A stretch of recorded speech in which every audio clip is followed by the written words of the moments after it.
It's 1996, the PlayStation is new, Titanic hasn't even sunk the box office yet, and you're about to play a game that's going to scare the pixels off of you. We're talking about Resident Evil. But where did this terrifying masterpiece come from? Capcom had this game called Sweet Home, a Japanese-only survival horror RPG that mixed puzzles, creepy vibes, and permadeath. So yeah, it was spooky. But Shinji Mikami, the genius behind Resident Evil, was like, what if we made something bigger and scarier? And oh, yeah, with zombies. Fun fact, Mikami didn't even like horror at first. The guy was just terrified of ghosts, but that fear is exactly what made him the perfect person to scare the pants off all of us. The original idea for Resident Evil was pretty ambitious. Mikami and the team started by trying to modernize Sweet Home. They wanted to crank the fear dial up to 11. So they set the game in a creepy, isolated mansion because, let's be real, nothing good ever happens in mansions. Just ask Scooby-Doo. The mansion wasn't just a backdrop, it was a character. Every creaky floorboard, locked door, and dimly lit hallway was designed to keep you on edge.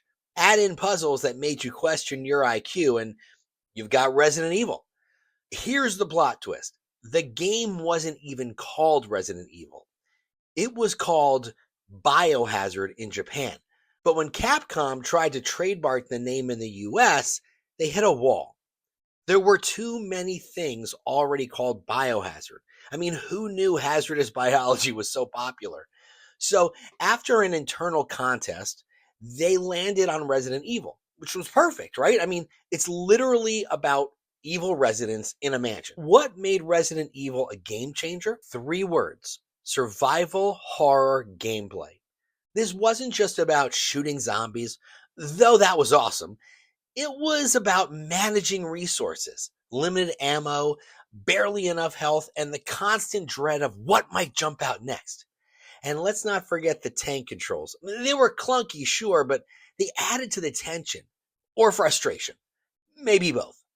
And then there were the moments that became legendary, like the first zombie turning its head towards the camera, or the infamous line, "You were almost a Jill sandwich." Pure gaming gold.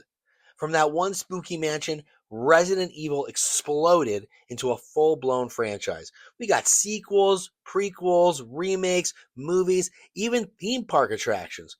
So what makes Resident Evil so special? It's not just the scares. It's the way the game makes you feel. Helpless, resourceful, and determined all at once. It showed us that horror games could be more than jump scares. Well, that's it for today's walkthrough of gaming history. If you loved this, hit that like button, subscribe, and let me know in the comments, what's your most terrifying Resident Evil memory?